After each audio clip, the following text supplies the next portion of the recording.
More tractors are incoming. The farmers are heading to London on Monday. This follows more protests, farmer protests this week in Poland, where there was over 70,000 farmers and supporters taking to the streets. And they warn that they'll bring the country to a standstill if the Polish government doesn't respond to their demands. Now, these farmers have been rebelling all over the world. We're seeing it now in the United Kingdom. The key is why is this? Are there hidden agendas at play? Is the EU trying to manufacture a food crisis? And if so, why on earth would that be? Or is this another example of bureaucratic incompetence, where policies are being rolled out by people who have no idea how things work in the real world? In this episode, I'm going to break it all down for you, give you some analysis, and try and help you to understand why this is happening and what's going on. So my team and I have been following this story for a while now, and it's the kind of story that refuses to go away. It's a bit like that slow tractor that you unfortunately find yourself crawling behind at 10 miles an hour on a windy single country lane, except rather than there being one tractor, there are hundreds or sometimes thousands of them blockading roads, ports, cities, and even national borders, turning town signs upside down, dumping manure on municipal buildings, setting hay bales on fire, dumping slurry into tire blockades. Never in history have farmers protested on such a scale. This is happening internationally, and the protests continue to spread throughout Europe, including in Belgium, in France, in Germany, in Greece, Hungary, Italy, Latvia, Lithuania, the Netherlands, Poland, Spain, Romania, and I'm sure there's even more.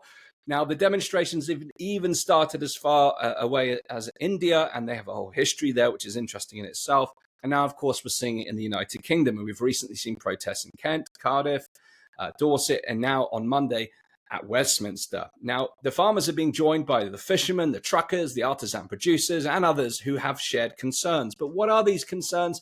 We're going to break these down because this is building beyond just the farmers into what some are describing as a cold civil war, perhaps a reflection of the broader unrest within society. Now, despite the images of the burning hay bales and the flaming manure, quite the sight, I hope to see some of that on Monday, the protests have, for the most part, been incredibly peaceful, organized, and well-disciplined. Almost military in their precision, quite frankly, because they've been very effective in blockading major highways, blockading entire cities, ports, or even borders in order to get their message across and take their stand. Now, of course, this has created some wavering public opinion. No one likes to get caught behind a tractor at the best of times, let alone 100 of them. But polls are showing that 60 to 70% of the public are in support of the protesters, which is incredibly impressive, since the mainstream media, of course, have been generally condescending and often antagonistic towards the farmers, presenting them as uneducated rabble with far-right tendencies. Absolute classic. Far from idealizing this marvel of nature and the beauty of rural life, the mainstream media, when they could no longer ignore this story, of course, keep up their repetitive negative characterization of anyone who dissents from the kind of guiding narratives of the globalists and the centrists, who are the central authorities who are putting these policies across. And, this has become particularly prominent whenever any group is deemed to be not the right kind of people. They haven't laid down the conspiracy theorist card yet. Maybe that was reserved for COVID, but we'll see. So let's look at what the farmers are actually protesting for. We've seen the tractors taken to the streets. We've seen the burning hay bales, but what's it all for? Well, the key thing, first of all, there are a number of differences in the objectives across the various different farmers and farmers' unions, as well as different nationally specific issues between the different countries.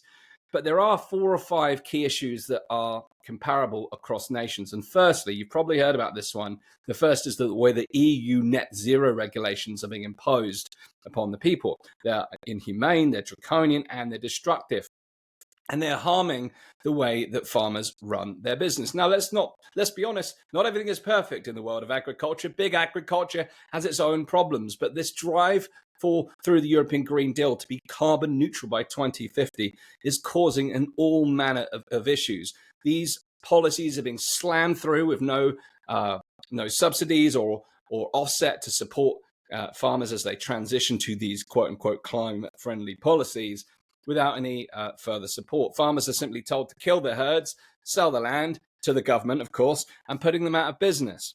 There's a lot more I could say on this. It's obviously a big topic, but the second major thing is unfair competition from cheap foreign imports in Europe. There's a particular issue with Ukraine because since the Russian invasion, Ukraine's farmers are flooding Europe with cheap imports due to subsidies, and European farmers are unable to compete, particularly on certain crops and products.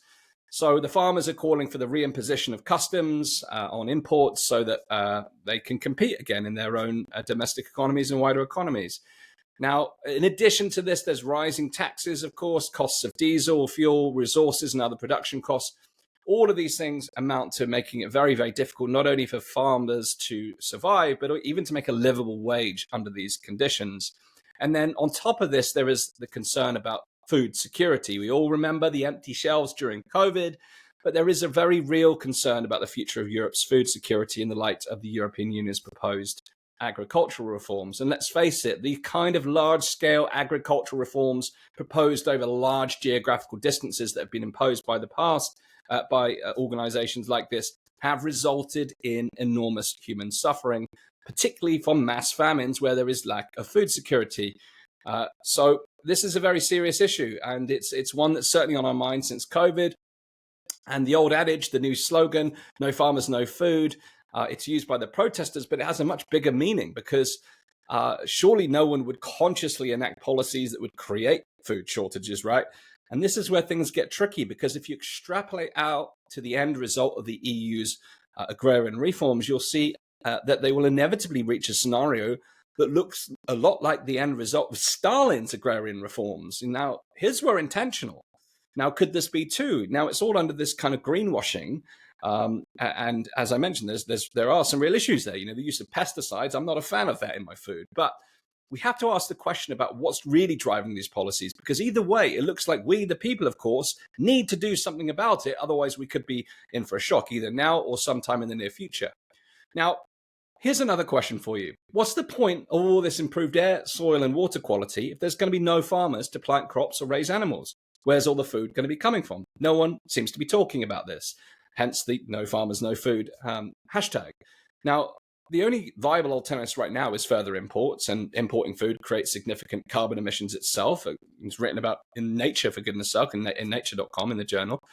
And importing our food is extremely expensive, and it's going to drive up prices for populations who are already strapped by skyrocketing fuel prices, cost of living.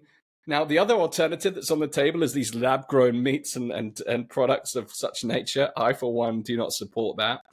Now, all of this thing is a recipe for disaster, because we're seeing a drop in national food production, and we're talking about food and fuel shortages again here in 2024.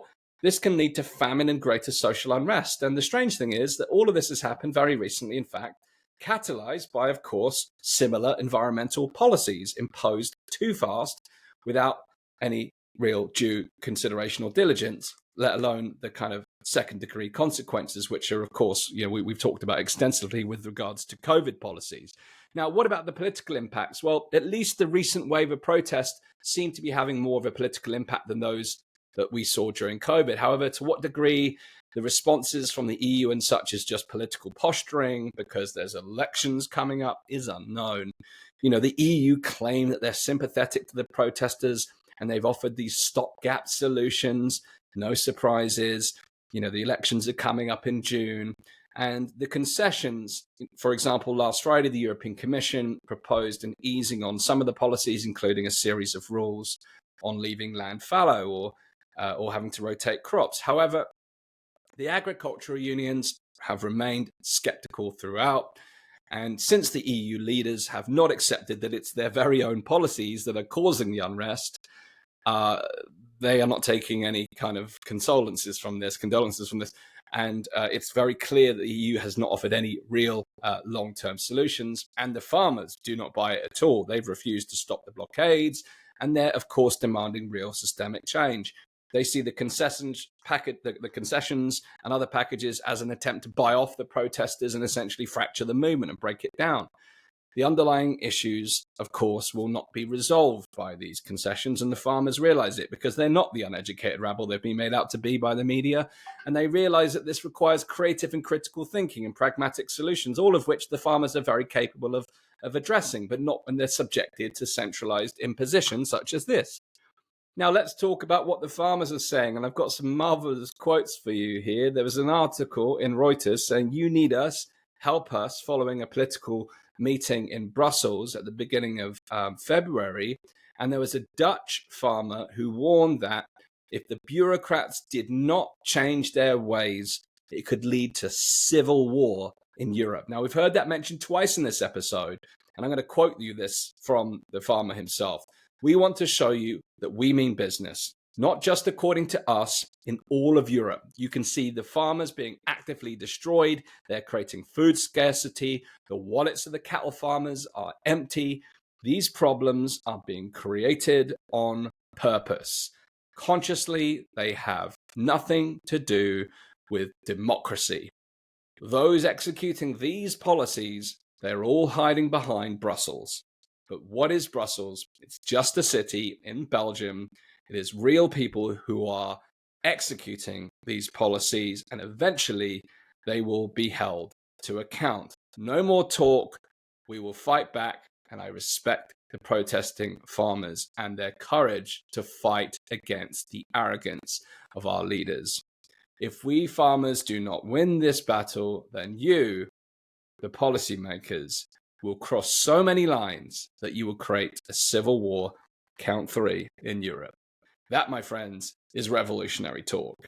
Now, there is clearly wider social unrest in the world right now, and for goodness sake, we need food, and we need natural food that comes from the ground. And as I said, there are clearly issues with big agriculture. There are lots of farming practices that I disagree with, but all this talk of sustainability and regenerative farming really is talking about going to traditional methods before everything became so expansive and driven by this overconsumption, cheapening of our produce and failing to live locally and off our land. The solution is clear. We need to return to, simple methods that promote soil health, that promotes, well-being. After all, the quality of our food is determined by the quality of our soil. And if we're butchering the heck out of the soil and throwing chemicals into the soil, we're on a losing streak ourselves. So there is issues there for sure, but let's not get caught up in the stream of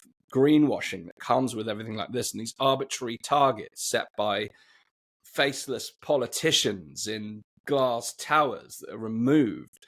There's a wonderful video of a Welsh farmer who just breaks down the carbon cycle over a long term in the face of a stable set of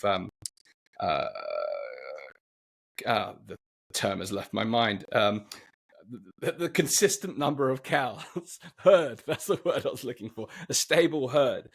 And, he really breaks it down in simple terms, almost like GCSE science level. That's the qualifications in Britain, if you're watching from overseas, that teenagers take. Now, there's a lot more I could speak about here, but this is the ultimate underlining principle for me, is that this is a further example of centralized impositions from people in these globalist organizations who are so detached from reality. They're driven by ideology, not practicality. It's undemocratic and it's unaccountable in all their endeavors, which is why we're seeing this pushback across the world from the farmers.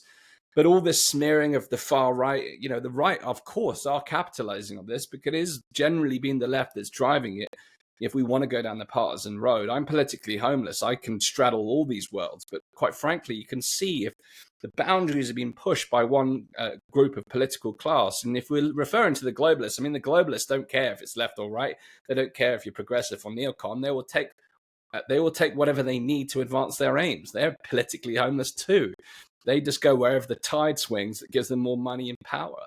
So it's a complex equation. But the simple thing is the answer, which is how do we decentralize, how do we localize, and how do we do things in a more organic way, in a way that preserves nature and natural food? Because I, for one, will not be eating lab-grown food. In researching this article, I found about genetic modification and to a whole new level. We're talking genetic engineering. We're talking about modifying the genetic code of produce. Gene editing within vegetable produce. Like to me, this is happening without our awareness.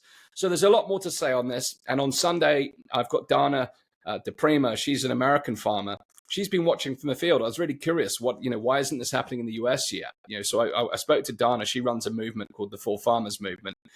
So you'll hear from her on Sunday. So make sure you subscribe to the channel so you see that. And please just share this episode because, of course, you'll get the same junk in the mainstream media. Now, there's a lot more depth I could go into this. I've got pages and notes that my team have prepared for this, going into the detail of everything that's been going on in every country. But I wanted to give you the headlines today and a flavor of what's really going on so you can understand it when you see those tractors rolling into town in London on Monday night. So I'm hoping to be there. As many of you know, I'm a dad and my wife has got her own business and we need to manage the logistics. But if I can make it there on Monday evening, I'll be there with the cameras and we'll be riding along with the tractors, riding shotgun with the tractors. Don't know if I would say that. All right. So once again, hit the subscribe button, hit the share button, and I'll see you again very soon. And look out for the episode with Dana DePrima on Sunday night. Thanks again for tuning in. My name is Astin-Gregory, and it's a pleasure serving you here on the show.